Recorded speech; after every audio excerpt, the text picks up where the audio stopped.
ஓம் ஸ்ரீ குருப்யோ நமக. ஆன்மாக்களின் பயணம். Doctor Michael Newton, journey of souls. அத்தியாயம் 5, மறுபயிற்சி.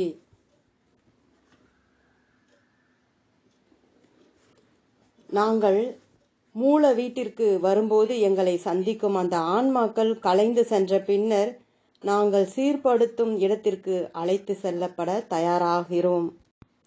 ஆன்மாவின் தொடர்புடைய ஆன்மீக சூழ்நிலைக்கான மற்றொரு நிறுத்தம் இதை தொடரும். இந்த இடத்தில் நாங்கள் எங்கள் வழிகாட்டியால் தொடர்ந்து கண்காணிக்கப்படுகிறோம். பிரபஞ்சத்தில் உள்ள அனைத்து ஆன்மீக இட அமைப்புகளையும் வாசகர்கள் புரிந்து கொள்வதற்காக நான் அவற்றை இடங்கள் என்றோ இட்டவெளி என்றோ அழைக்கிறேன். ஏனென்றால் நாங்கள் உடலற்ற பிரபஞ்சத்தை பற்றி விவாதிக்கிறோம். ஆன்மாவாக அடுத்த 2 தொடர் நிறுத்தங்களில் தாங்கள் என்ன செய்கிறோம் என்பது குறித்து என் வாடிக்கையாளர்கள் அவற்றிற்கு வெவ்வேறு பெயர்கள் வைத்திருந்த போதிலும் அவற்றின் விளக்கங்கள் ஒத்துப்போகின்றன. நான் அறைகள், பயணத்திற்குரிய இடங்கள், இடைவெளியில் நிறுத்தும் மண்டலங்கள் என்பது போன்ற வார்த்தைகளை கேட்கிறேன். ஆனால் அதிக பழக்கமான வார்த்தை சீர்படுத்தும் இடம் என்பதாகும். பூமியின் போர்க்களங்களிலிருந்து வரும் துன்புறுத்தப்பட்ட ஆன்மாக்களுக்கான சீர்படுத்தும் நிலையத்தை நான் தற்காலிக மருத்துவமனையாகவோ நடமாடும் அறுவை சிகிச்சை மருத்துவமனை என்றோ மொபைல் ஆர்மி சர்ஜிக்கல் ஹாஸ்பிட்டல் எண்ணுகிறேன். இந்த மறுவாழ்வாற்றால் வழங்கும் நிலையத்திற்கு ஏராளமான தடவை சென்ற ஒரு முற்போக்கான நபரை ஆன்மா உலகின் இந்த அடுத்த நிறுத்தத்தின் தன்மையை விவரிக்க நான் தேர்ந்தெடுத்துள்ளேன். நிகழ்வு 11. டாக்டர் நியூட்டன், உன் மரணத்தை தொடர்ந்து உன்னை வாழ்த்திய நண்பர்களை விட்டு நீ விலகியதும் ஆன்மா உலகில் உன் ஆன்மா அடுத்து எங்கு செல்கிறது? நபர்: நான் சிறிது காலத்திற்கு தனியாக இருக்கிறேன். வெகு தூரத்திற்குள் நகர்ந்து கொண்டிருக்கிறேன். டாக்டர் நியூட்டன், உனக்கு என்ன நிகழ்கிறது? நபர்: என்னால் பார்க்க முடியாத ஒரு ஆற்றலால் அதிகமாக சூழ்ந்துள்ள வெளியிடத்திற்கு தூய ஆற்றலுள்ள ஒரு இடத்தின் நுழைவாயிலுக்குள் நான் வழிகாட்டப்படுகிறேன். டாக்டர் நியூட்டன், இந்த பரப்பு எதை போல உள்ளது? நபர்: எனக்கு அது சீர்படுத்தும் இடமாகும். டாக்டர் நியூட்டன், இங்கு நீ என்ன உணர்கிறாய் என்பது குறித்து முடிந்த அளவு எனக்கு விளக்கம் அளி. நபர்: நான் உள்ளே உந்தப்படுகிறேன். நான் ஒரு பிரகாசமான வெதுவெதுப்பான ஒளிக்கற்றையை காண்கிறேன். அது ஒரு திரவ ஆற்றலின் கதிராக என்னை நோக்கி வந்தடைகிறது. முதலில் என்னை சுற்றி ஒரு மூடுபனி போன்ற ஆவி சுழன்று கொண்டிருக்கிறது. பின்னர் அது உயிருள்ளது போல என் ஆன்மாவை மெதுவாக தொடுகிறது. பின்னர் அது நெருப்பு போல என்னுள் உட்கொள்ளப்படுகிறது. நான் என் காயங்களிலிருந்து நீராட்டப்படுகிறேன், தூய்மைப்படுத்தப்படுகிறேன். டாக்டர் நியூட்டன், யாராவது உன்னை குளிக்க செய்கிறார்களா, அல்லது இந்த ஒளிக்கதிர் எங்கிருந்தோ வந்து உன்னை அணைத்து கொண்டுள்ளதா? நபர்: நான் தனிமையாக இருக்கிறேன், ஆனால் அது இயக்கப்படுகிறது. என் சரீரம் நீராட்டப்படுகிறது. பூமியில் என் பாதிப்பிற்கு பின்னர் மீண்டும் புதுப்பிக்கப்படுகிறது. டாக்டர் நியூட்டன், இந்த இடம் ஒரு நாளின் கடும் உழைப்பிற்கு பின்னர் புத்துணர் ஊற்றும் குளியல் போன்றது என்று நான் கேட்டுள்ளேன். நபர் சிரிக்கிறார். ஒரு வாழ்நாள் முழுவதுமான வேலைக்கு பின்னர் என்று சொல்வது நல்லது. நீ நினைவது கூட இல்லை. டாக்டர் நியூட்டன், உனக்கு இனி பௌதீக உடல் கூட இல்லை. எனவே இந்த ஆற்றல் குளியல் ஒரு ஆன்மாவை எவ்வாறு குணப்படுத்த முடியும்? நபர்: என்னுள் வந்தடைந்து குணப்படுத்துகிறது. நான் கடந்த வாழ்க்கையிலும் என் உடலுடனும் மிகவும் களைப்படைந்துள்ளேன்.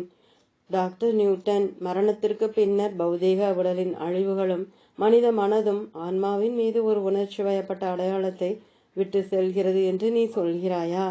நபர்: கடவுளே, ஆம், என் உணர்வின் வெளிப்பாடு. ஒரு உயிராக நான் யார் என்பது நான் கொண்டிருந்த உடலாலும் மூளையாலும் பாதிக்கப்பட்டுள்ளது.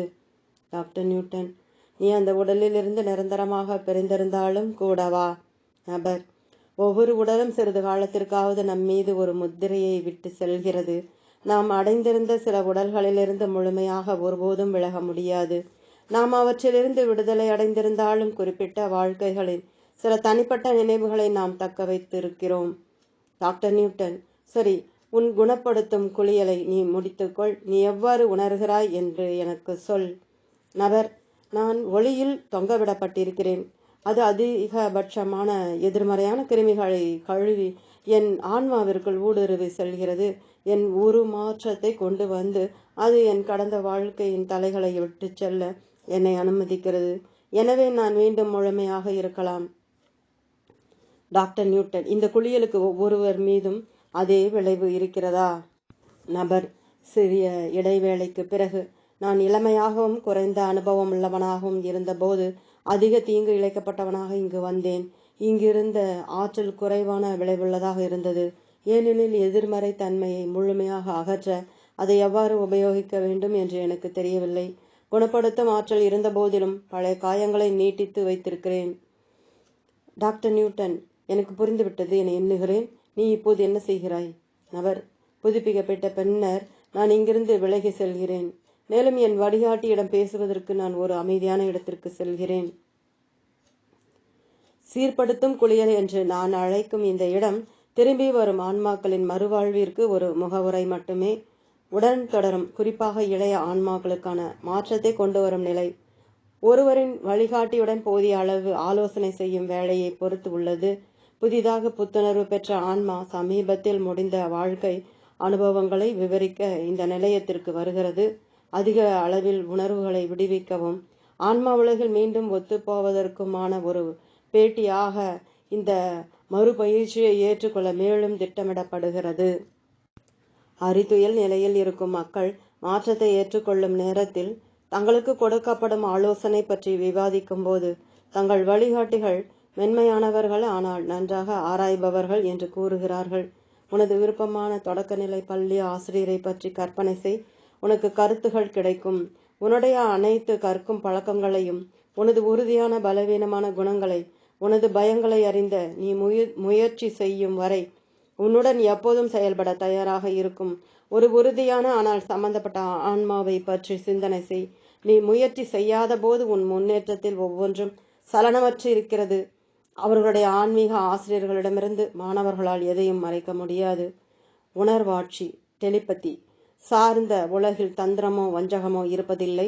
ஆன்மாக்களின் தனிப்பட்ட தனித்தன்மையை பொறுத்தும் சமீபத்தில் முடிந்த வாழ்க்கைக்கு பின்னர் அவர்களது மனநிலையை பொறுத்தும் மாற்றம் ஏற்படும். காட்சிகளில் ஏராளமான வித்தியாசங்கள் உள்ளன. மாற்றமானது அவர்களது சூழ்நிலைக்கேற்ப பெரும்பாலும் ஒரு அறையில் நடக்கிறது என்று ஆன்மாக்கள் அறிவிக்கின்றனர்.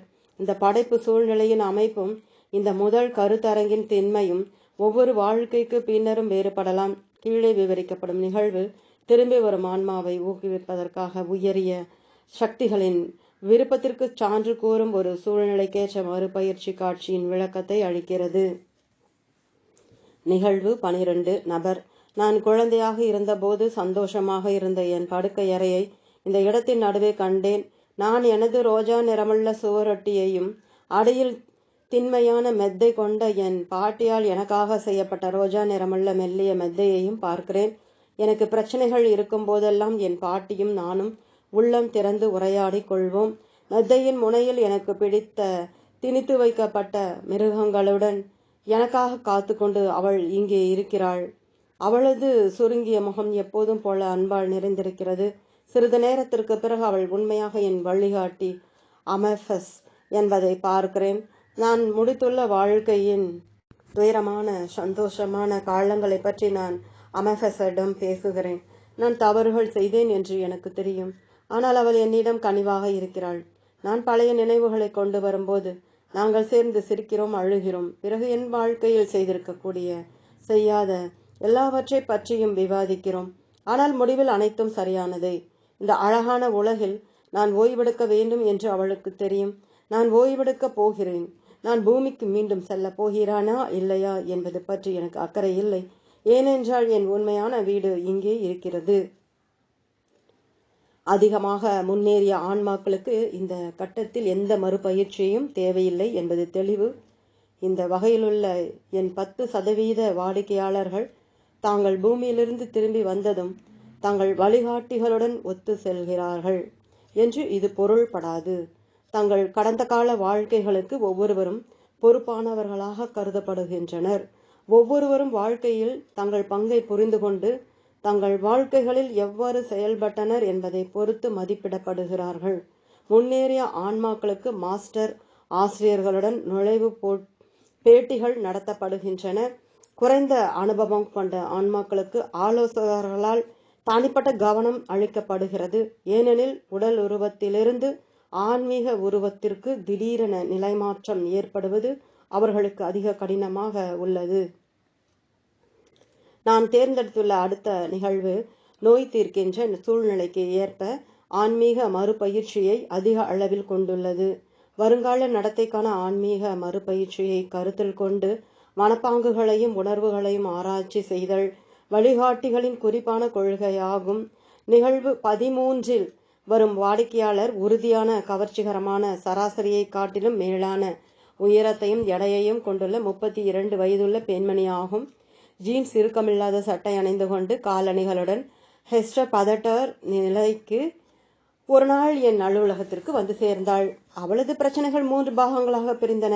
மிகவும் பொருள் வகை சார்ந்திருந்தாலும் நிறைவு இல்லாததாலும் அவள் ஒரு வெற்றி பெற்ற ரியல் எஸ்டேட் தரகராக இருந்த போதிலும் தன் வாழ்க்கையில் அதிருப்தி அடைந்திருந்தாள். மேலும் தனக்கு பெண் பாலியல் தன்மை இல்லாததை ஹெஸ்டர் உணர்ந்தாள். ஒரு அலமாரி முழுவதும் தான் அணிய வெறுத்த அழகான துணிகள் இருந்ததை அவள் குறிப்பிட்டாள்.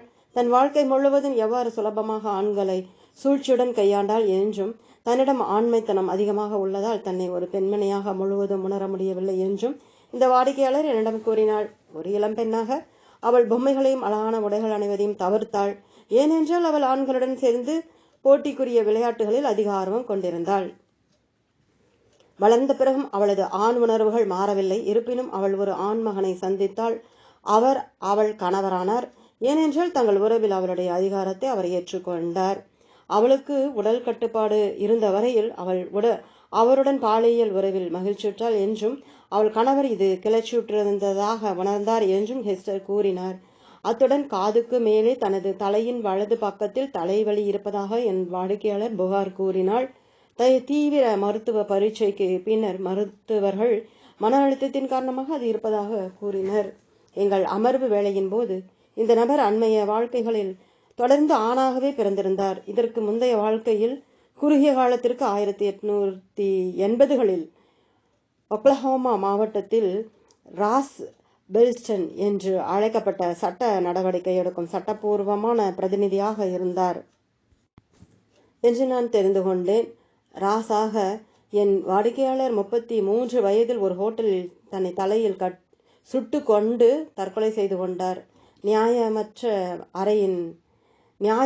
அறையின் சட்ட நடவடிக்கை எடுப்பவராக இருந்த அவரது வாழ்க்கை சென்ற பாதையின் மீது ராஸ் நம்பிக்கையற்றவராக இருந்தார். உரையாடல் முன்னேற்றம் அடையும் போது தீவிர உணர்வுகளின் வெளிப்படுதலை வாசகர்கள் காண்பார்கள். பின்னோக்கி செல்லும் முறையில் ரெக்ரெஷன் பின்னி நீக்குபவர்கள் புத்துயிர் அளிக்கும் நிலையில் இருப்பதால் மெய்மறதி நிலையிலுள்ள நபர்கள் பார்வையாளர் பங்கேற்பாளர் என்பதற்கு மாறாக இருக்கிறார்கள். ஆகையால் இதை தீவிர பதிலளிப்பு என்று அழைக்கிறார்கள். நிகழ்வு 13. டாக்டர் நியூட்டன் குணப்படுத்தும் குளியலை விட்டபின் நீ எங்கு செல்கிறாய்? நபர் அச்சத்துடன் என் ஆலோசகரை பார்க்க. டாக்டர் நியூட்டன், அவர் யார்? நபர் சிறிது இடைவெளிக்கு பிறகு, டீஸ். இல்லை, அவர் பெயர் குளோட்டிஸ். டாக்டர் நியூட்டன், நீ ஆன்மா உலகில் நுழைந்த போது குளோட்டிஸுடன் பேசினாயா? நபர், நான் அப்போது தயாராக இருக்கவில்லை.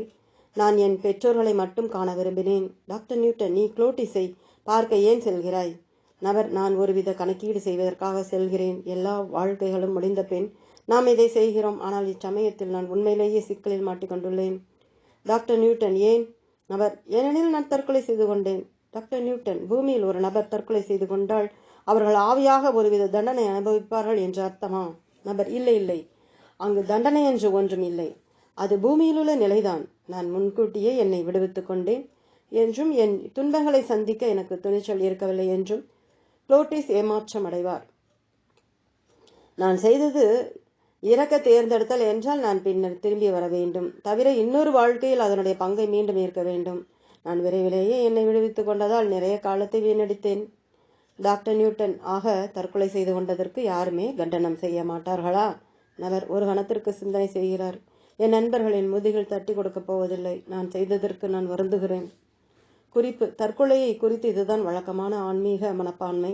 ஆனால் நாள்பட்ட உடல் சார்ந்த வழியிலிருந்து தப்பித்துக் கொள்பவர்களோ அல்லது பூமியில் முழுமையான திறமையற்றவர்களோ தற்கொலை செய்து கொள்வதால் ஆன்மாக்களாக மன உறுத்தல் உணர்வதில்லை என்றும் நான் கூற விரும்புகிறேன்.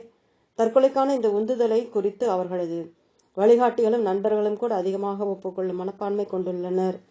டாக்டர் நியூட்டன், சரி, நாம் குளோட்டிஸுடன் உன் மாநாட்டிற்கு முன்னோக்கி செல்வோம். முதலாக உன் ஆலோசகரை பார்க்க இந்த இடத்தில் நுழைந்ததும் உன் சுற்றுச்சூழல்களை விவரி.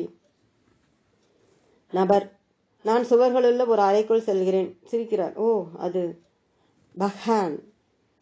டாக்டர் நியூட், அது என்ன? நபர்: அது ஒக்லஹோமாவில் ஒரு கால்நடை பராமரிப்பவரின் மது அருந்தகம். நான் வாடிக்கையாளராக அங்கு செல்வதில் சந்தோஷமடைந்திருந்தேன். நட்பான சூழ்நிலை, அழகான மர சட்ட கதவில் உள்ள மைய பலகை, திணிக்கப்பட்ட தோல் நாற்காலிகள் எனக்காக காத்துக்கொண்டு. குளோட்டிஸ் ஒரு மேஜையில் அமர்ந்திருப்பதை நான் காண்கிறேன். தற்போது நாங்கள் பேசப் போகிறோம். டாக்டர் நியூட்டன்: ஆன்மா உலகில் நீ எவ்வாறு ஒக்லஹோமா மது அருந்தகத்தை காண்கிறாய்? நபர்: என் மனதை அமைதிப்படுத்த அவர்கள் செய்யும் ஒரு நல்ல காரியம். ஆனால் அது அப்படியே இருக்காது. பிறகு ஒரு பெருமூச்சுடன், இந்த பேச்சு மது அருந்துதலில் உள்ள விருந்து போல இருக்கப் போவதில்லை. டாக்டர் நியூட்டன்: உன் கடைசி வாழ்க்கையை பற்றி உன் வழிகாட்டியுடன் மிக நெருங்கிய உரையாடலின் வாய்ப்பில் நீ சிறிது ஊக்கமிழந்திருப்பதாக காணப்படுகிறாய். நபர்: பாதுகாப்பாக. ஏனெனில் நான் அதை ஊதி அணைத்தேன். விஷயங்கள் ஏன் சரியாக வேலை செய்யவில்லை என்று விளக்க நான் அவரை பார்க்க வேண்டும். வாழ்க்கை கடினமானது. நான் அதை சரியாக செய்ய முயற்சிக்கிறேன். ஆனால் டாக்டர் நியூட்டன்: எதை சரியாக செய்கிறாய்? நபர் மிகவும் வருத்தத்துடன்: இலக்குகளை நிர்ணயிக்கவும் பின்னர் அதை தொடர்ந்து பின்பற்றவும் எனக்கு குளோட்டிஸுடன் ஒரு ஒப்பந்தம் இருந்தது. ராசாக எனக்காக அவரிடமிருந்து எதிர்பார்ப்புகள் இருந்தன. சிச்சி, தற்போது இதனுடன் அவரை எதிர்கொள்ள வேண்டும். டாக்டர் நியூட்டன்: ராசாக கற்க வேண்டிய பாடங்களை பற்றி உன் ஆலோசகருடன் உனக்கிருந்த உடன்பாடுகையே நிறைவேற்றியதாக நீ உணரவில்லையா? நபர் பொறுமையின்றி: இல்லை, நான் மோசமாக இருந்தேன். மேலும் நிச்சயமாக எல்லாவற்றையும் நான் திரும்ப செய்ய வேண்டும். நான் எதையும் ஒருபோதும் குறைபாடின்றி அடைவதாக தெரியவில்லை. சிறிது இடைவேளைக்கு பிறகு: உனக்கு தெரியுமா, பூமியின் அழகுக்காக இல்லாவிட்டால் பறவைகள், பூக்கள், மரங்கள், நான் ஒருபோதும் திரும்பி செல்ல மாட்டேன். அது அதிக தொல்லை தருவது. டாக்டர் நியூட்டன்: நீ நிலை குலைந்திருப்பதை நான் பார்க்க முடிகிறது. ஆனால் நீ... நபர் நிலை குலைந்து அழுகிறார். நான் ஒன்றிலிருந்தும் தப்பிக்க முடியாது. இங்குள்ள அனைவருக்கும் என்னை நன்றாக தெரியும். குளோட்டிஸிடமிருந்து நான் எதையும் மறைக்க முடியாது. டாக்டர் நியூட்டன்: நீ ஒரு நீண்ட சுவாசத்திற்கு பிறகு பக்ஹான் மது அருந்தகத்தில் இன்னும் என்ன செய்கிறாய் என்று எனக்கு சொல். நபர் சொல்ல தயங்கி தன் தோள்களை சரிப்படுத்திக் கொள்கிறாள். நான் மிதக்கிறேன். ஒரு வட்ட மேஜையில் குளோட்டிஸிற்கு எதிரே மது அருந்தகத்தின் முன்பாகத்தில் அமர்கிறேன். டாக்டர் நியூட்டன்: இப்போது நீ குளோட்டிஸுக்கு அருகில் உள்ளதால் இந்த கடந்த கால வாழ்க்கையை குறித்து அவரும் உன் நனவு நிலை குலைந்துள்ளார் என்று நீ எண்ணுகிறாயா? அவர்: இல்லை, நான் செய்தது குறித்தும் செய்யாதது குறித்தும் நான் தான் அதிகமாக நிலை குலைந்துள்ளேன். அவருக்கு அது தெரியும். ஆலோசகர்கள் அதிருப்தியாக இருக்கலாம், ஆனால் அவர்கள் எங்களை அவமானப்படுத்துவதில்லை. அவர்கள் அதற்கு மிக மேலானவர்கள்.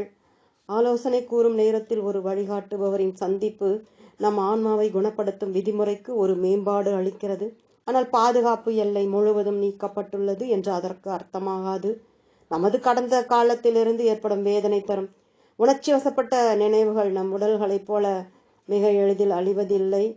ராசாக ஹெஸ்டர் தனது எதிர்மறையான கடந்த கால வாழ்க்கையின் நிகழ்வுகளை உள்ளபடி தெளிவாக பார்க்க வேண்டும். அரித்துயல் நிலையில் ஆன்மீக மறுபயிற்சி காட்சிகளை மீண்டும் தோற்றுவிப்பது நான் ஒரு மருத்துவ வல்லுநராக இருப்பதால் எனக்கு உதவுகிறது. சைக்கோ டிராமாட்டிக் பாத்திரத்தை கையாள்வதன் செயல்முறை நுட்பங்கள் தற்போதைய நடத்தைக்கு சம்பந்தமான உணர்வுகளையும் பழைய நம்பிக்கைகளையும் வெளிப்படுத்துவதற்கு உபயோகமாக உள்ளது என்று நான் கண்டுபிடித்துள்ளேன். நிகழ்வு 13 நபருக்கு மிக நீண்ட மறுபயிற்சி இருந்தது. அதை நான் சுருக்கியுள்ளேன். நிகழ்வின் இந்த வேளையில் வாடிக்கையாளரின் வழிகாட்டியை தொடர்பு படுத்த நான் என் கேள்விகளை இடமாற்றம் செய்தேன். ராஸ் வெல்டனின் வாழ்க்கையை இந்த அமர்வு நேரம் வெளிப்படுத்தும் போது ராசுக்கும் குளோட்டிஸுக்கும் இடையே நடுவர் பங்கை நான் ஏற்றுக்கொள்வேன். ஹெஸ்டர் ராசானவர் குளோட்டிஸின் எண்ணங்களை வெளிப்படுத்தும் உரையாடல்களை துவக்கி வைக்கவும் நான் விரும்புகிறேன். ஒரு நபர் தன் வழிகாட்டியுடன் ஒருங்கிணைவது என்பது உயரிய ஆன்மாக்களிடமிருந்து உதவி பெறும் ஒரு வழியாகும். மேலும் பிரச்சனைகளை கூர்மையான பார்வைக்கு கொண்டு வரவும் இது உதவும். எனது சொந்த வழிகாட்டியே என்னை இந்த அமர்வு வேலைகளில் வழிகாட்டுவதை நான் சில நேரங்களில் உணர்கிறேன். ஒரு நல்ல காரணமின்றி வழிகாட்டிகளை வரவழைப்பதில் நான் எச்சரிக்கையாக இருக்கிறேன். ஒரு வாடிக்கையாளரின் வழிகாட்டியுடன் நேராக தொடர்பு ஏற்பட செய்தல் எப்போதும் தீர்மானமற்ற விளைவை ஏற்படுத்துகிறது. என் தலையீடு திறமையற்றதாகவோ அல்லது தேவையற்றதாகவோ இருந்தால் வழிகாட்டிகள் வாடிக்கையாளரின் பதிலை மௌனத்தால் தடை செய்வார்கள் அல்லது புரியாத உருவகமான மொழியை உபயோகிப்பார்கள். கேள்விகளுக்கான எனக்கு புரியாத முரண்பாடான பதில்களை ஒரு நபரின் குரல் நாளங்கள் மூலமாக மயிர்கூச்சலான தொனி மூலமாக பேசும் வழிகாட்டிகளும் இருந்தனர். வழிகாட்டிகள் தங்களுக்காக ஒரு நபர் மூலம் பேசுவதை விட நபர்கள் தங்கள் வழிகாட்டிகளுக்காக பேசும்போது வழக்கமாக பேச்சின் ஏற்றத்தாழ்வு அவ்வளவு வித்தியாசமாக இருப்பதில்லை. இந்த நிகழ்வில் குளோட்டிஸ் எளிதில் ஹெஸ்டர் ராஸ் மூலமாக வருகிறார். மேலும் எனது வாடிக்கையாளருடன் நான் கட்டுப்பாடின்றி வேலை செய்ய அனுமதி அளிக்கிறார். டாக்டர் நியூட்டன், ராஸ் குளோட்டிஸுடன் உன் மறுபயிற்சியின் போது துவக்கத்திலிருந்தே மனரீதியாக உனக்கு என்ன நிகழ்ந்து கொண்டிருக்கிறது என்பதை நாம் இருவரும் புரிந்து கொள்ள வேண்டும். நீ எனக்கு உதவ வேண்டும் என நான் விரும்புகிறேன். நீ இதை செய்ய தயாராக இருக்கிறாயா? நபர்: ஆம், நான் தயார். டாக்டர் நியூட்டன்: நல்லது. இப்போது உன்னால் வழக்கத்திற்கு மாறான ஒன்றை செய்ய முடியும். நான் 3 எண்ணுவதற்குள் உனக்கு குளோட்டிஸ் ஆகவும் நீயாகவும் இரட்டை பாத்திரங்களை பாவனை செய்ய தகுதி வரும். இந்த தகுதி உன் எண்ணங்களையும் உன் வழிகாட்டியின் எண்ணங்களை பற்றியும் என்னிடம் பேச உனக்கு உதவும். நான் உன்னை கேள்வி கேட்கும்போது நீயே உன் வழிகாட்டியாக உண்மையாக ஆவது போல தோன்றும். நீ தயாராக இருக்கிறாயா? நபர் தயக்கத்துடன்: ஆம் என்று நினைக்கிறேன். டாக்டர் நியூட்டன் வெகு விரைவாக: 1, 2, 3. மாற்றத்தை தூண்டுவதற்கு நான் என் உள்ளங்கையை நபரின் நெற்றியில் வைக்கிறேன். இப்போது உன் மூலமாக அவருடைய எண்ணங்களை பேசும் குளோட்டிஸாக இரு. ராஸ் பெல்டனின் ஆன்மாவிற்கு எதிரே நீ ஒரு மேஜையில் அமர்ந்திருக்கிறாய். நீ அவரிடம் என்ன சொல்கிறாய்? வேகமாக, என் கட்டளையினால் கஷ்டப்படுவதை பொருட்படுத்தாமல் நபர் செயல்பட வேண்டும் என நான் விரும்புகிறேன். குளோட்டிஸ்: நபர் மெதுவாக செயல்படுகிறார். தனது சொந்த வழிகாட்டியாக பேசுகிறார். உனக்கு தெரியுமா, நீ இன்னும் நன்றாக செயல்பட்டிருக்கலாம். டாக்டர் நியூட்டன் வெகு விரைவில் இப்போது மீண்டும் ராஸ்வெல்ட்டான இரு மேஜைக்கு அந்த பக்கம் சென்று குளோட்டிஸுக்கு பதிலளி. ராஸ்: நான் முயற்சிக்கிறேன், ஆனால் நான் இலக்கை அடைய முடியவில்லை. டாக்டர் நியூட்டன் மீண்டும் இடமாற்றம் செய். குளோட்டிஸின் எண்ணங்களின் குரலாக இருந்து ராஸுக்கு வெகு விரைவில் பதிலளி. குளோட்டிஸ்: உன் வாழ்க்கையை பற்றி வேறு ஏதாவது மாற்ற முடிந்தால் அது எதுவாக இருக்கும்? Doctor Newton ராஸாக பதிலளி. ராஸ்: ஆற்றலாலும் பணத்தாலும் ஊழல் செய்யக்கூடாது. டாக்டர் நியூட்டன் குளோட்டிஸாக பதில் கூறு. குளோட்டிஸ்: நீ முதலில் ஏற்றுக்கொண்ட கடமைகளிலிருந்து இவற்றை உன் பாதையிலிருந்து விலகிச் செல்ல ஏன் அனுமதித்தாய்? டாக்டர் நியூட்டன் நான் குரலை தாழ்த்திக் கொள்கிறேன். நீ நன்கு செயல்படுகிறாய். நாற்காலிகளில் மாறி மாறி அமர்ந்து கொள். இப்போது உன் வழிகாட்டியின் கேள்விக்கு பதிலளி. ராஸ்: நான் சமுதாயத்தில் முக்கியமானவனாக உணர விரும்பினேன். என் வலிமைக்காக போற்றப்படவும் விரும்பினேன். டாக்டர் நியூட்டன் குளோட்டிஸாக பதில் கூறு. குளோட்டிஸ்: முக்கியமாக பெண்மணிகளால் பாலியல் ரீதியாக கூட பிணைப்புகளின்றி நீ அவர்களை வெளிற்றியடைந்து வேளாண்மை செய்ய முயற்சித்தாய் என்று நான் கவனித்தேன். டாக்டர் நியூட்டன் ராஸாக பேசு. ராஸ்: ஆம், அது உண்மையாகும். தலையை ஒரு பக்கத்திலிருந்து இன்னொரு பக்கத்திற்கு அசைக்கிறார். நான் விளக்க வேண்டியதில்லை, எப்படியும் உனக்கு எல்லாமே தெரியும். Doctor Newton குளோட்டிஸாக பதிலளி.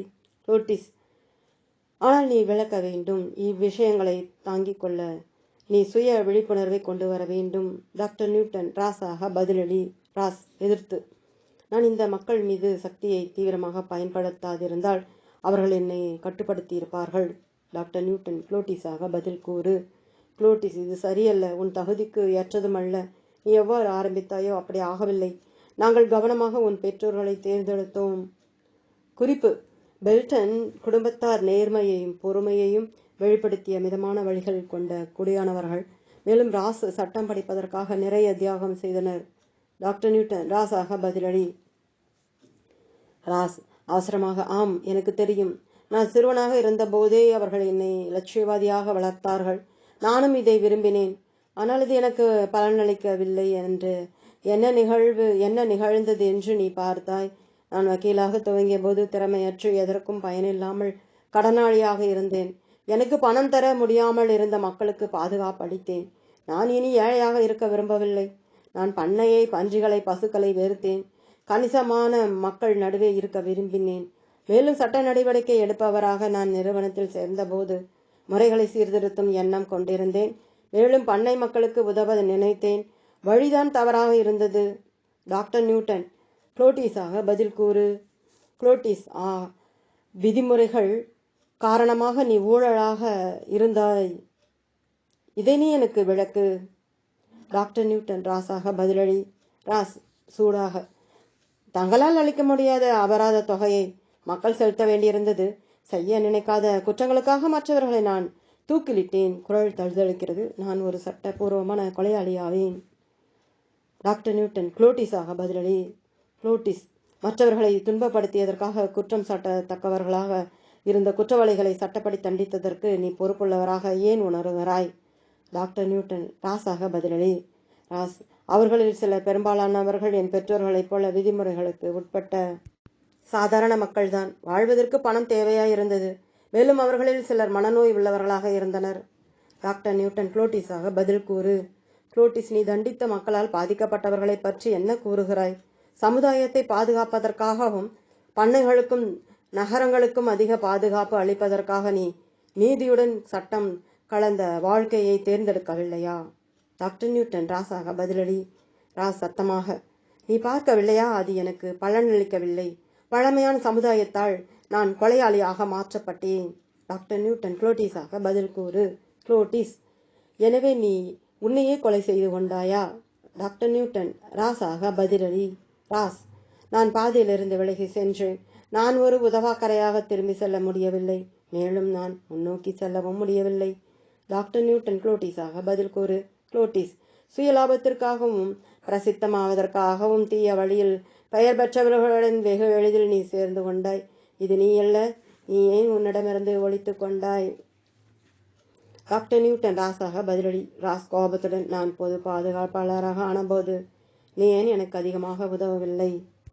டாக்டர் நியூட்டன் குளோட்டிஸாக பதில் கூறு. குளோட்டிஸ், நான் உன்னை ஒவ்வொரு சந்தர்ப்பத்திலும் வழிநடத்த வேண்டும் என்று எண்ணுவதால் உனக்கு என்ன பலன்? டாக்டர் நியூட்டன் ஹெஸ்டரை ராஸாக பதிலளிக்க கூறுகிறேன். ஆனால் கடைசி கேள்விக்கு பிறகு அவள் மௌனமாக இருக்கும்போது நான் பேசுகிறேன். ராஸ், நான் குறுக்கிடலாம் என்றால் நீ இப்போது உணரும் வழி மற்றும் உன் முந்தைய வாழ்க்கையை பற்றி அவரை குறை கூறுவதால் உனக்கு கிடைக்கும் கண்டனங்கள் குறித்து குளோட்டிஸ் விசாரிக்கிறார் என நான் நம்புகிறேன். ராஸ் சிறிய இடைவெளிக்கு பிறகு அனுதாபம் வேண்டி என நினைக்கிறேன். டாக்டர் நியூட்டன், சரி, இதற்கு குளோட்டிஸாக பதில் கூறு. குளோட்டிஸ் மிக மெதுவாக, இன்னும் என்னை என்ன செய்ய வைக்கப் போகிறாய்? நீ உன் அகத்தை அதிகம் செல்லவில்லை. நான் உன் மனதிற்குள் தன்னடக்கம், சமநிலை, பொறுப்பு, மகத்தான இலக்குகள், உன் பெற்றோர்களின் அன்பு ஆகிய எண்ணங்களை வைத்தேன். நீ இந்த எண்ணங்களை புறக்கணித்தாய். மேலும் மாறுபட்ட செயல்களையே செய்தாய். நபர் ராஸின் கட்டளையின்றி பதில் கூறுகிறார். நீ தயாரித்த அடையாளங்களை நான் தவறவிட்டேன் என்று எனக்கு தெரியும். நான் வாய்ப்புகளை வீணடித்தேன். நான் பயப்பட்டேன். டாக்டர் நியூட்டன், உன் கூற்றுக்கு குளோட்டிஸாக பதில் கூறு. குளோட்டிஸ், நீ யார் என்பது குறித்து நீ எதை அதிகமாக மதிக்கிறாய்? டாக்டர் நியூட்டன், உன் வழிகாட்டிக்கு பதிலளி. ராஸ், பூமியில் நடப்பதை மாற்ற எனக்கு ஆசை இருந்தது. பூமியிலுள்ள மக்களுக்காக ஒரு வித்தியாசத்தை ஏற்படுத்தும் விருப்பத்துடன் நான் துவங்கினேன். டாக்டர் நியூட்டன் குளோட்டிஸாக பதில் கூறு. குளோட்டிஸ், அந்த கடமையை நீ முன்கூட்டியே விட்டுவிட்டாய். நீ மீண்டும் வாய்ப்புகளை இழப்பதை நான் பார்க்கிறேன். ஆபத்துகளை எதிர்கொள்ள பயப்படுகிறாய். சேதம் ஏற்படுத்தும் பாதைகளை எடுத்துக்கொண்டு நீ இல்லாத ஒருவனாக ஆவதற்கு முயற்சித்து மீண்டும் அங்கு துயரம்தான். எனது அறுதியில் நிலை அமர்வு வேலைகளில் மறுபயிற்சி நிலைகளை மீண்டும் சித்தரிக்கும் போது திடீரென நிலை மாற்றங்கள் ஏற்படுகின்றன. குளோட்டிஸாக நிகழ்வு 13 நபர் பேசும்போது அவளுடைய பதில்கள் என் வாடிக்கையாளர் ஹெஸ்டரிடமிருந்தோ அல்லது ராஸாக அவளது முந்தைய வாழ்க்கையிலிருந்தோ வித்தியாசமானதாக, இன்னும் அதிக தெளிவாக, தீர்மானமாக இருந்தது என்பதை கவனியுங்கள். என் நபர்கள் முந்தைய ஆன்மீக மறுபயிற்சிகளில் தங்கள் வழிகாட்டிகளின் கருத்துரைகளை மிக்க உள்ளுணர்வுடன் வெளிக்கொணர்வதில் நான் எல்லா நேரங்களிலும் வெற்றியடைவதில்லை.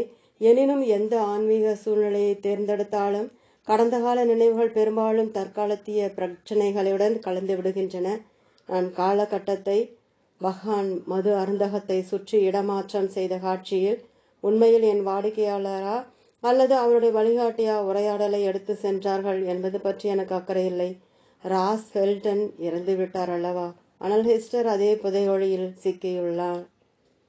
நான் அவளது இந்த சேதம் விளைவிக்கும் நடத்தையை முறியடிக்க என்னால் முடிவதை செய்ய விரும்புகிறேன். தனித்தன்மையின்மை, வெறுப்புணர்வு, நன்னெறிகளின்மை பற்றி அவள் வழிகாட்டி என்ன குறிப்பிட்டுள்ளார் என்பது குறித்து இந்த நபருடன் மறு ஆய்வில் சில நிமிடங்களை செலவழிக்கிறேன். அவருடைய தொடர்ந்த உதவிக்காக குளோட்டிஸிடம் கேட்ட பின்னர் மயிர்பயிற்சி காட்சியை நான் முடித்துக் கொள்கிறேன். மேலும் ஹெஸ்டரை உடனேயே தற்போதைய அவருடைய மறுபிறப்பிற்கு சற்று முன்னரான ஆன்மீக கட்டத்திற்கு எடுத்து செல்கிறேன். டாக்டர் நியூட்டன், ராசாக நீ யாராக இருந்தாய் என்ற முழு அறிவும் ஆன்மா உலகில் தங்கிய பின்னர் உன் உண்மையான ஆன்மீக தனித்துவத்தின் அதிகமான உணர்வும் இருந்தும் கூட இந்த தற்போதைய உடலை ஏன் தேர்ந்தெடுத்தாய்? நபர், நான் பெண்மணியாக இருக்க தேர்ந்தெடுத்தேன். அதனால் மக்கள் என்னால் அச்சுறுத்தப்பட்டதாக உணர மாட்டார்கள். டாக்டர் நியூட்டன், உண்மையாகவா? பின்னர் 20ஆம் நூற்றாண்டின் இத்தகைய வலிமையான சக்தி வாய்ந்த பெண்மணியின் உடலை ஏன் எடுத்தாய்? நபர், நீதிமன்றத்தில் கருப்பு உடையணிந்த சட்டப்படி நடவடிக்கை எடுக்கும் அதிகாரியை அவர்கள் பார்க்க மாட்டார்கள், ஆனால் என்னை வியப்புடன் பார்ப்பார்கள். டாக்டர் நியூட்டன், வியப்புடன் பார்ப்பார்கள்? அதற்கு என்ன பொருள்? நபர், ஒரு பெண்மணியாக ஆண்கள் முன்னேற்ற குறைவாக அச்சுறுத்துபவளாக இருப்பேன் என்று எனக்கு தெரியும். அஜாக்கிரதையாக இருக்கும்போது நான் அவர்களை பிடிக்க முடியும், அவர்களை மரணத்திற்கு பயமுறுத்தவும் முடியும். டாக்டர் நியூட்டன், எம்மாதிரியான ஆண்கள்?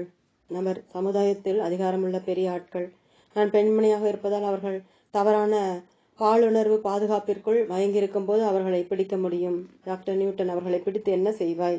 நபர், வலதுகை முட்டியை இடது உள்ளங்கையில் குத்துகிறாள். அவர்கள் ஆணி அடிக்க, தண்டிக்க, இந்த உலகில் உள்ள எல்லா சிறிய மீன்களையும் சாப்பிட விரும்பும் பெரிய மீன்களிடமிருந்து சிறிய மீன்களை காப்பாற்ற. டாக்டர் நியூட்டன், அவள் உயரிய உணர்வு நிலை மட்டத்தில் இருக்கும்போது நான் என் வாடிக்கையாளரை தற்காலத்திற்குள் நகர்த்துகிறேன். இந்த வாழ்க்கையில் பெண்மணியாக இருக்க தேர்ந்தெடுப்பதற்கான உனது காரணத்தை எனக்கு புரியவை.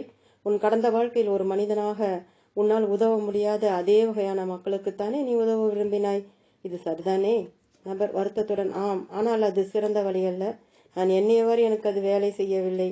நான் இன்னும் மிக வலிமையாகவும் ஆண்மைத்தனத்துடனும் இருக்கிறேன். தவறான திசையில் ஆற்றல் என்னிடமிருந்து வெளிவருகிறது. டாக்டர் நியூட்டன், தவறான திசை என்ன? நபர் ஆதங்கத்துடன், நான் மீண்டும் அதை செய்கிறேன். மக்களை தவறாக பயன்படுத்துகிறேன். ஆண்களுக்கு அச்சுறுத்துபவளாக ஒரு பெண்மணியின் உடலை தேர்ந்தெடுத்தேன். நான் பெண்மணியாக உணரவில்லை. டாக்டர் நியூட்டன், ஒரு உதாரணம் கொடு. நபர், பாலியல் ரீதியாகவும் வியாபாரத்திலும் நான் கொள்கைகளை தள்ளிவிட்டு முன்மாதிரியே பாதையிலிருந்து விலகி ராசாக மீண்டும் சக்தி விளையாட்டில் ஈடுபட்டிருக்கிறேன். இச்சமயத்தில் நில சம்பந்தப்பட்ட பங்குகளை திறமையாக கையாளுகிறேன். நான் பணம் சம்பாதிக்க மிக்க ஆவலுடன் இருக்கிறேன். எனக்கு பதவி மோகம் உள்ளது. டாக்டர் நியூட்டன், இது உன்னை எவ்வாறு காயப்படுத்துகிறது ஹெஸ்டர்? நபர், என் கடந்த வாழ்க்கையில் இருந்தது போலவே பணம் மற்றும் பதவியின் விளைவு எனக்கு ஒரு போதை மருந்தாக இருக்கிறது. நான் இப்போது பெண்மணியாக இருப்பது மக்களை கட்டுப்படுத்தும் என் ஆசையை மாற்ற ஒன்றும் செய்யவில்லை. முட்டாள்தனம். டாக்டர் நியூட்டன், பெண்ணாக பிறக்க தேர்ந்தெடுத்ததில் உன் உந்துதல்கள் தவறாக இருந்தன என்ன என்று நீ நினைக்கிறாயா? நபர், ஆம், மனிதனாக வாழ்வதை அதிக இயற்கையானதாக நான் உணர்கிறேன். ஆனால் பெண்மணியாக இத்தருணத்தில் நான் அதிக நுட்பமாக இருப்பேன் என்று நினைத்தேன். நான் இந்த வாய்ப்பை வேறு இனத்தில் மீண்டும் முயற்சி செய்ய விரும்பினேன். குளோட்டிஸும் அதை எடுத்துக்கொள்ள என்னை அனுமதித்தார். வாடிக்கையாளர் தன் நாற்காலியில் சாய்ந்து விழுகிறாள். என்ன பெருந்தவறு! டாக்டர் நியூட்டன், நீ உன் மீது சிறிது கடினமாக இருக்கிறாய் என்று எண்ணவில்லையா ஹெஸ்டர்? நீ பெண்மணியாக இருக்க தேர்ந்தெடுத்தாய். ஏனென்றால் உன் பாடங்களை சமாளிக்க ஒரு பெண்மணியின் நுண்ணறிவையும் உள்ளுணர்வையும் ஒரு வேறுபட்ட தோற்றத்தில் அளிக்க விரும்பினாய் என்று நான் உணர்கிறேன். நீ ஆண் சக்தியை வைத்திருந்தும் பெண்ணாக இருந்திருக்கலாம் அல்லவா? இந்த நிகழ்வை முடிப்பதற்கு முன்னர் சமபாலின சேர்க்கை விவகாரம் மீது நான் பேச வேண்டும். பெரும்பாலான என் வாடிக்கையாளர்கள் 75% நேரங்களில் ஒரு பாலினத்தை விட மற்றொரு பாலினத்தின் உடல்களை தேர்ந்தெடுக்கிறார்கள். ஆணையும் பெண்ணையும் தேர்ந்தெடுப்பதில் அதிகமாக நடுநிலை நிர்வகிக்கும் உயரிய ஆன்மாக்களை தவிர மற்ற அனைவருக்கும் இந்த அமைவு உண்மையானதாகும். பூமியில் பிறக்கச் செல்லும் ஆன்மாக்களில் பெரும்பான்மையானவர்கள் ஒரு பாலினத்தில் விருப்பம் கொண்டிருப்பது அவர்கள் மற்ற 25% நேரத்திற்கு ஆண்களாகவோ அல்லது பெண்களாகவோ மகிழ்ச்சியின்றி இருக்கிறார்கள் என்று பொருள்படாது. எஸ்டர் தன் உடல் தேர்வின் காரணமாக தேவையின்றி தன் பாலின சேர்க்கையில் ஈடுபடுபவளா அல்லது அதிக பாலின உணர்வு கொண்டவளோ கிடையாது. ஓரின சேர்க்கையை சேர்ந்தவர்கள் மனிதர்களாக தங்கள் உடலமைப்பில் வசதியாகவோ வசதியின்றி இருக்கக்கூடும்.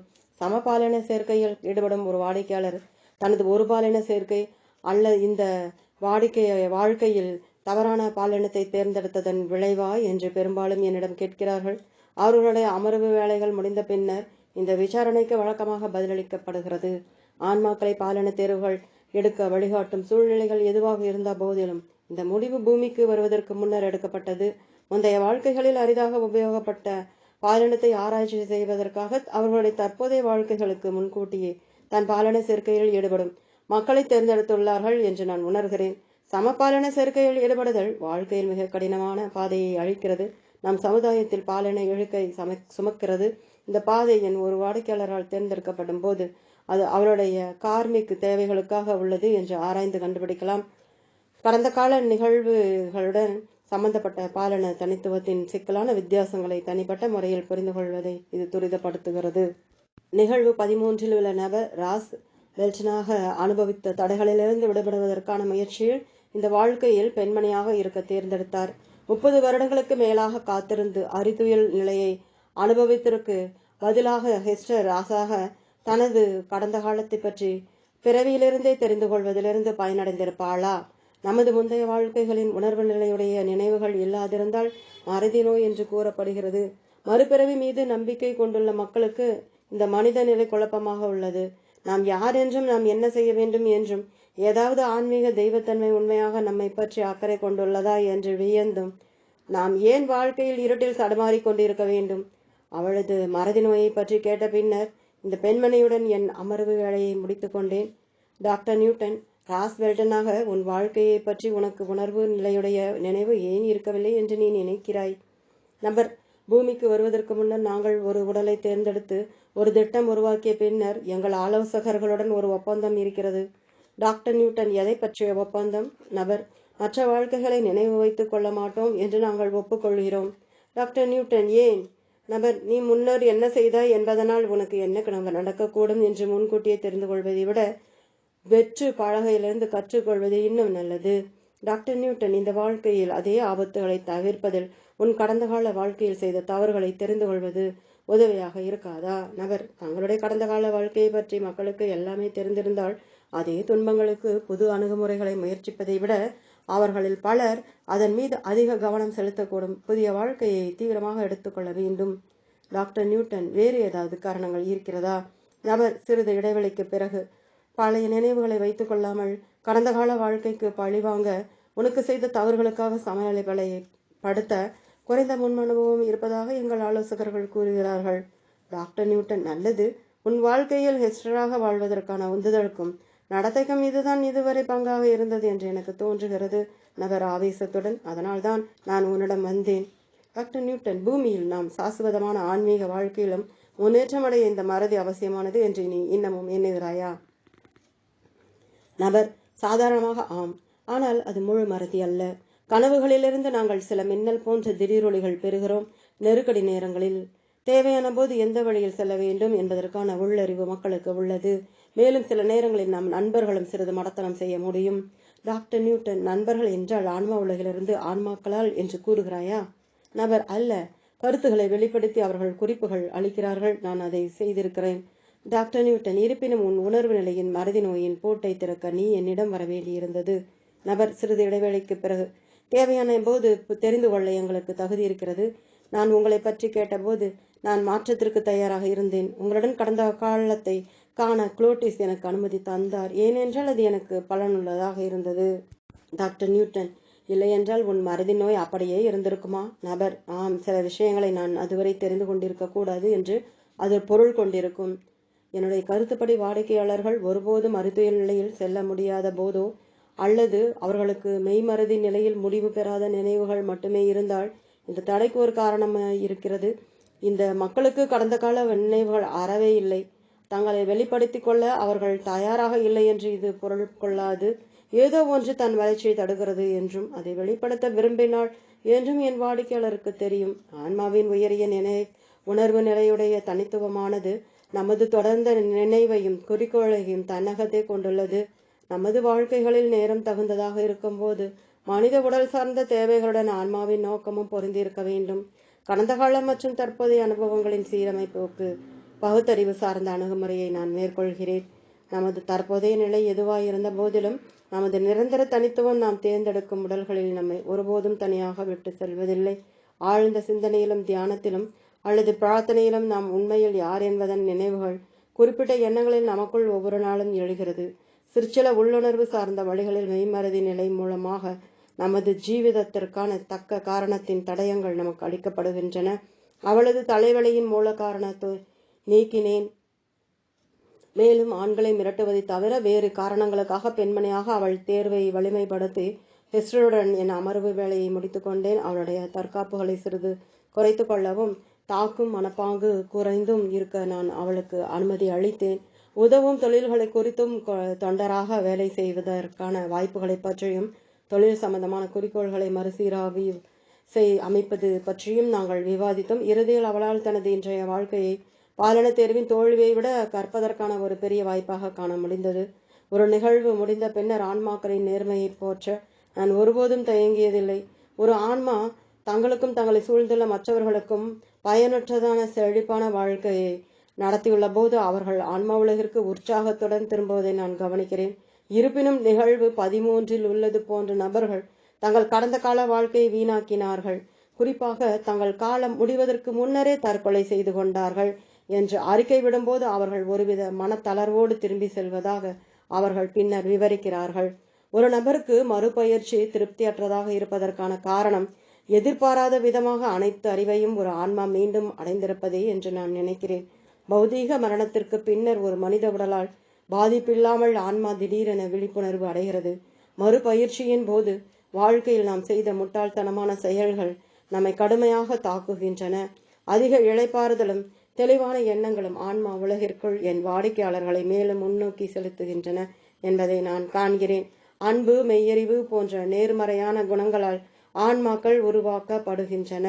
எனவே ஒரு ஆன்மா பூமி போன்ற கோளத்திற்கு வர தொடங்கி பண்டைய நிலையிலிருந்து வெளிப்பட்டுள்ள உடல் சார்ந்த மக்களுடன் சேரும்போது வன்முறை அதிர்ச்சியை ஏற்படுத்துகிறது. கற்காலத்திற்கு திரும்பிச் சென்று உயிர் வாழ்தலுடன் தொடர்பு கொண்டுள்ள அவர்களது பயம், வழி இவற்றின் விளைவாக மனிதர்கள் கோபம், வெறுப்பு ஆகிய கலப்படமற்ற எதிர்மறையான உணர்வுகளை கொண்டுள்ளார்கள். அவர்களது பரஸ்பர லாபத்திற்காக நேர்மறை, எதிர்மறை ஆகிய இரு உணர்வுகளும் ஆன்மாவிற்கும் தற்போதைய உடலுக்கும் இடையே கலந்துள்ளன. ஒரு ஆன்மா அன்பையும் அமைதியையும் மட்டும் அறிந்திருந்தால் அது ஒரு நுண்ணறிவையும் அடையாது. மேலும் இந்த நேர்மறையான உணர்வுகளின் மதிப்பை ஒருபோதும் உண்மையாக பாராட்டாது. பூமிக்கு ஒரு ஆன்மாவிற்கு மறுபிறப்பு பரீட்சை என்பது ஒரு மனித உடலில் பயத்தை வெல்லுவதே ஆகும். பயத்துடன் தொடர்புள்ள எல்லா எதிர்மறை உணர்வுகளையும் ஏராளமான வாழ்க்கைகளின் விடாமுயற்சி மூலமாக வெல்ல முயற்சிப்பதால் ஒரு ஆன்மா வளர்கிறது. பெரும்பாலும் நிகழ்வு 13 உள்ள நபர் குறிப்பிட்டது போல ஆன்மாவானது காயப்பட்டோ அல்லது அடிபட்டோ ஆன்மா உலகிற்கு திரும்புகின்றது. ஆன்மா உலகில் கூட இதில் சில எதிர்மறை தன்மைகள் தக்க வைத்துக் கொள்ளப்படலாம். மேலும் அது ஒரு பொது உடலுடன் மற்றொரு வாழ்க்கையில் மீண்டும் தோன்றக்கூடும். பூமியில் ஒரு தனிப்பட்ட ஆன்மாவின் உண்மையான பண்பு ஒரு சந்தோஷமான மனித முகத்தில் மகிழ்ச்சி மற்றும் வெட்கப்படாத இன்பத்தின் மூலம் வெளிப்படுத்தப்படுகிறது. எங்கள் வழிகாட்டிகளுடன் மறுபயிற்சி மாநாடுகள் வாழ்க்கைகளின் இடையிலான நீண்ட சுய மதிப்பீடு வழிமுறையை தொடங்க எங்களுக்கு அனுமதி அளிக்கின்றன. இன்னும் அதிகமான ஆசிரியர் வழிகாட்டிகளின் வருகையுடன் நாம் விரைவில் மற்றொரு மாநாடு நடத்துவோம். முந்தைய அத்தியாயத்தில் அவர்களுடைய கடந்த வாழ்க்கைக்கு கணக்கு கொடுக்க புதிதாக இருந்த ஆன்மாக்கள் புராதன எகிப்து நாட்டை சார்ந்த வழிக்கப்படி நீதியறைக்கு எடுத்துச் செல்லப்படுவதை பற்றி குறிப்பிட்டேன்.